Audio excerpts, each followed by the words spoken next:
This week, German and I played a prank on one of the guys in the shop, and we might have taken it a little too far because the police came not once, but twice. We might have gone a little overboard. I want you to tell me if you would have done it the same way, or maybe played this a little differently. We might have gone a little too far. Here's the story this week.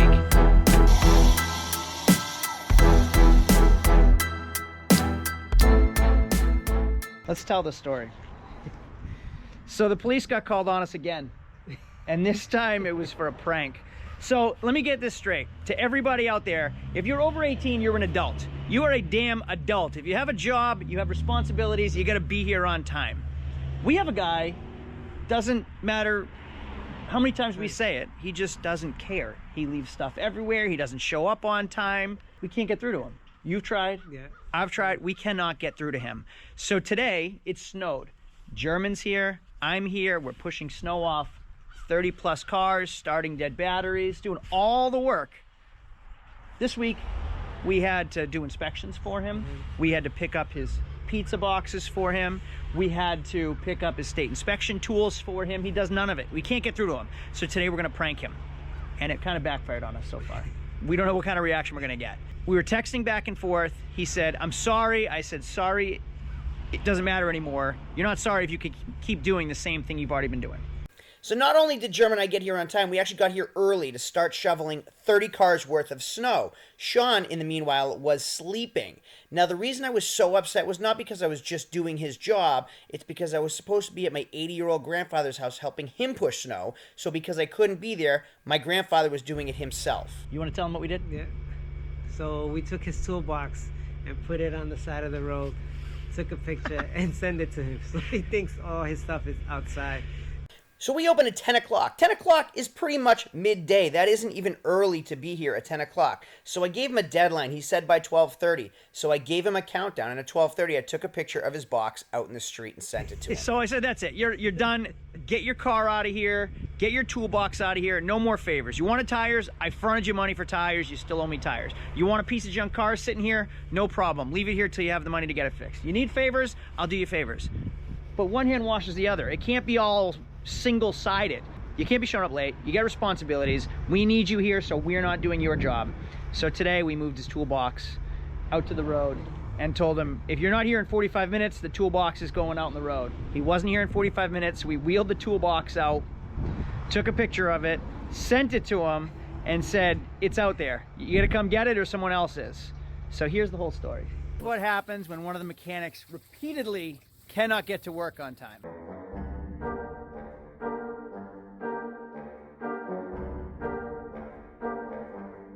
So here's my truck right here, and you'll see over the truck is his box covered up, which I think is not noticeable.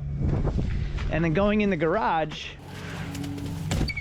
we have a nice wide open space where his box used to be. I don't know what kind of reaction we're gonna get. He's gonna show up and see his box is missing and it's not out in the road like it was when we took the photo of it. I don't know what type of reaction we're gonna get. Here's the problem though. A mechanic's toolbox is a mechanic's life. Why are you gonna mess with the mechanic's life? Well, think of it this way. All of this entire place is my life. My life revolves around the shop. This shop revolves around my life. If you cannot take my stuff seriously, why should I take your stuff seriously? And that's the point I'm trying to prove. You care about your stuff, care about my stuff, just like I care about your stuff. So I want to preface a few things. I am a great employer, or at least I think I'm a great employer. I help people when they need help. I give people the day off when they need the day off. If they need it, I want them to enjoy the workplace. If I can enjoy it, I want them to enjoy it. Work should be a fun place. We should be working to live, not living to work. But don't make your problems my problems. I have enough problems, and I don't make my problems your problems. So when your problems become my problems, we both have a problem. And that's what's going on here. So I can't rely on somebody when I need to rely on them. I hire people to replace myself. I can't be doing your job when I have to be doing my job. If I'm doing your job, I can't be doing my job, and then the whole system's messed up. So this isn't going to fly. Now I'm actually on my last straw here because we have morning meetings once a week where we walk around and we talk about what everybody needs to be doing this week. We make to-do lists and assign tasks. We just talked about how you need to please put floor mats in a car when getting in a car that was just detailed. And he didn't listen. That same exact day. He didn't put floor mats down, and it's almost like he's trudging his logging boots through grease before he gets in a car, and then German has to do his job all over again and clean a car that was already cleaned because of somebody else's negligence. Then he goes and gets in a customer's car with greasy hands, and it's embarrassing for me because the customer then comes into me complaining about how dirty their car is. That's embarrassing, and that's just bad business, and it reflects on me even though I'm not the one that did it. And we just had this conversation, and then the broken boxes and everything else just gets left lying around until literally we throw it out for him. He had pizza last Friday. It's Tuesday. I threw out the pizza box today because it wasn't thrown out yet. It's ridiculous and it's uncalled for. So we've had to have conversations. I don't yell. I'm not a person that yells all the time. I try to have adult conversations with people and explain why it's frustrating for me, but nothing sinks in. When he leaves my keys in a car with the window down on a Friday or Saturday, and I come in the following Tuesday to find that window down with keys in it on a $10,000 car, that's because he doesn't care about my property. So we're gonna teach him today what it feels like. Hello?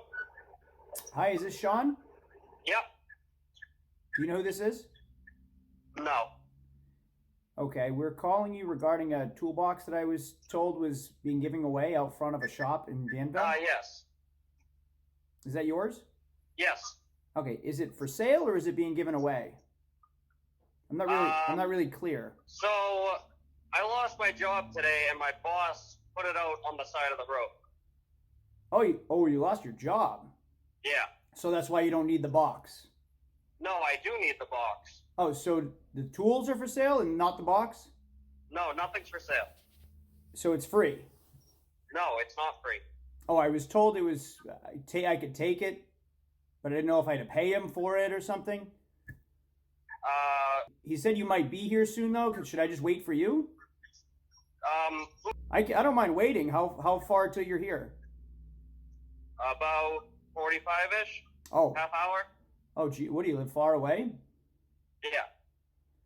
Oh, all right. Well, I'll just wait around. I don't want to take anything without your permission, but if you're going to be here soon, I'll just hang around. All right. Okay. Thank you. All right. Bye. So I don't know if my prank call to him was worse. I'm sure he's going to come in heated. What if he starts throwing fists or something? I don't know. It's the most upset I've ever heard him be. At least I know I can get a reaction out of him finally. Now this is going to go one of two ways. Either one, he's going to understand how I feel and sympathize with me, or maybe have a little empathy and things are going to change. Or two, he's not at all going to understand and I'm just going to be a giant a-hole, rude boss, and he's going to quit.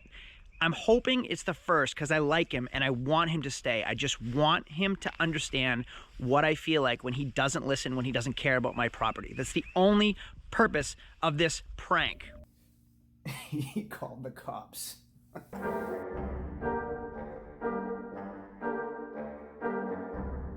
to say he's a kid because he's an adult. He's 19, but I can't get through to him yet. You gotta be patient. I didn't realize he was gonna call you on it.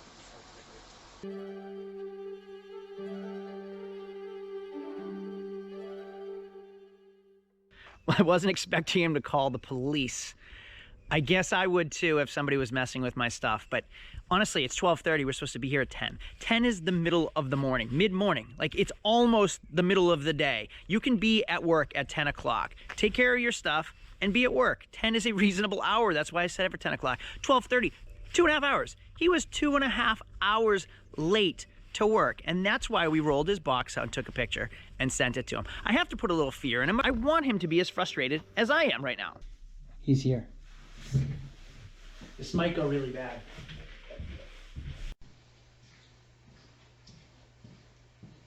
Good afternoon, sir. Where is it? I don't know, where'd the box go? Is it still up front? I'm gonna look. We'll get your boxes over here, I think. Now you're messing with him too?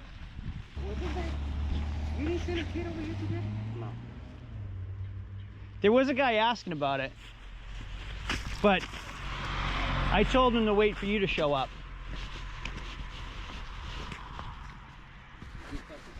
Sherman, you're messing with him, right? All right, tell him where it is. I don't know where it is now. I saw a guy out here talking, and I thought you saw me. But he said that he was going to wait for you. I don't really know what to do now. That kind of backfired on us. Do you still have his number? Let me get it. Fucking call. He's gonna call that phone. I don't know where it went then. We put it right out there. We didn't put a sign on it, but we put it right out there to not have. It should. Are you gonna pay for the 12 grand in tools that's in it?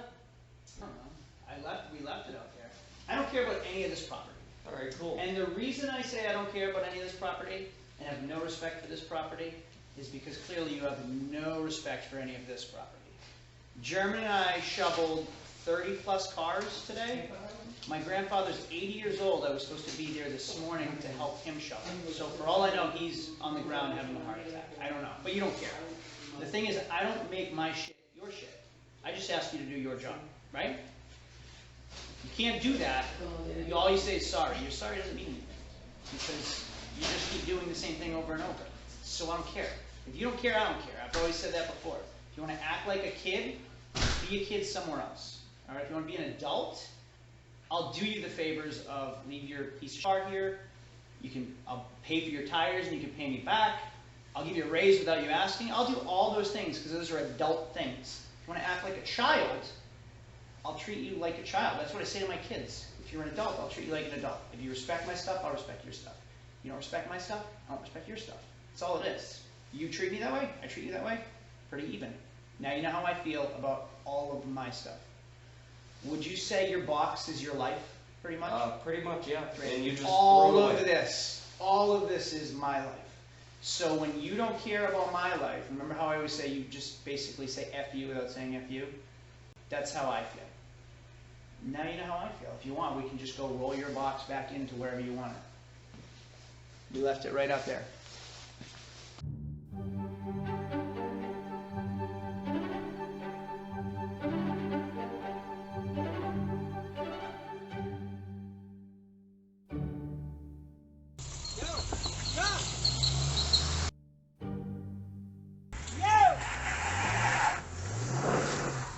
I really didn't plan on his reaction at all. Oops, he stormed off before we could even tell him it's a prank. So now I'm calling him over and over and he won't answer.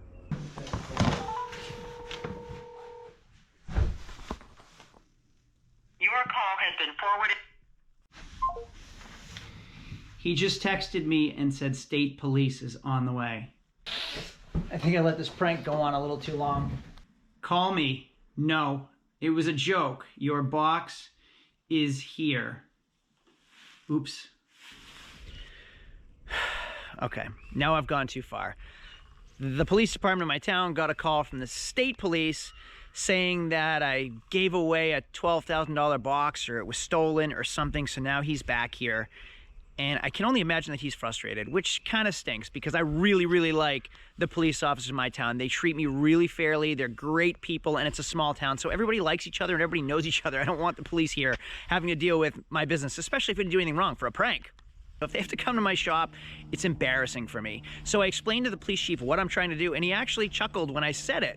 But that's his job. He's going to come out, and that's frustrating for him, which is frustrating for me, and it's embarrassing for me, and I don't want the police to have any type of negative thoughts about us.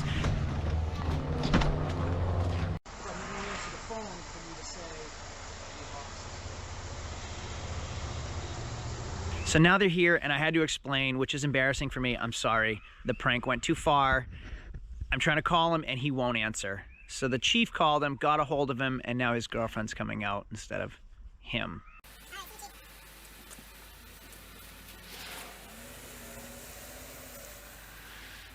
He called his girlfriend to pick up his box. Did you get a hold of him? He said go to Cumbies, don't talk to anyone there.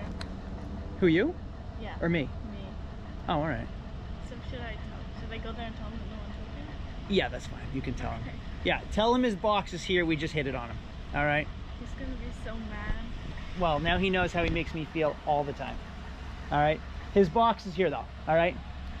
All right, so here's the climax of the video. Here is the ending, and I want to know what you guys would have done. How would you have gotten through to this employee? I know it's easy to just fire somebody, but I like him and I want him to stick around. I just want to get through to him, and nothing I do, whether it's a reasonable conversation or a yelling conversation or just trying to understand my side. None of it gets through to him. Nothing. So the last resort is what? Fire him? I don't want to fire him. He's a good mechanic and I like him as a person. I just want him to understand how I feel and I want him to take the job seriously. He doesn't want to come back. He actually blocked me on his cell phone. So I couldn't even call him to tell him that it was a prank because he blocked my phone number and German's. So now that he knows it was a prank, he's fuming, which is pretty much the second way I thought this was going to go. The first, I was hoping he'd understand and think differently. But the second way was probably more realistic. He's just going to be pissed off, not understand. I'm a giant jerk, a bad guy to work for, and he's going to quit. That's what happened. So it's been 24 hours. I did speak to him. He quit. I want him to work. I offered him the position. I gave him 24 hours to just kind of chill out, calm his mind, understand it was just a prank, and I want him to feel how I feel, and he understands that, but he still quit. So is it that bad? No. Do I really need another employee that's like that? No. It's a constant headache already. I don't need more headaches. But I was hoping, really hoping, the last straw, this was my last attempt, that he was just going to understand how I feel and maybe change his ways. I should have just known that he wasn't. But he left on his own terms, which means I didn't fire him, which is a good thing. I mean, it wasn't on me, it was on him this time, and now the search continues. I have to go find a new mechanic. How would you guys have handled this situation? Did I go too far? Would you have just gotten rid of him and moved the search? I don't know. I like to keep it lively, too. I thought it was kind of a fun idea at the beginning. Actually, I was really, really upset at the beginning. And then I started to take it lightly and just make a joke out of it to maybe calm my mind down. Was I wrong? Was I right? How would you have handled it? Tell me what your thoughts are. If you haven't subscribed yet, subscribe down below. There's a little button like right here or right here. And the bell gives you a notification every time I make a new video. So if you've been following my $400 into a Ferrari or anything else auto-related, you can subscribe and hit the bell to get notifications every time we make a new video. If you hit the thumbs up, that's a favor to me because the algorithm shows it to more people as well. Helps me grow my channel to make better videos for you to watch. Otherwise, I hope this was at all entertaining or educational or something. I'll see you all later. Adios.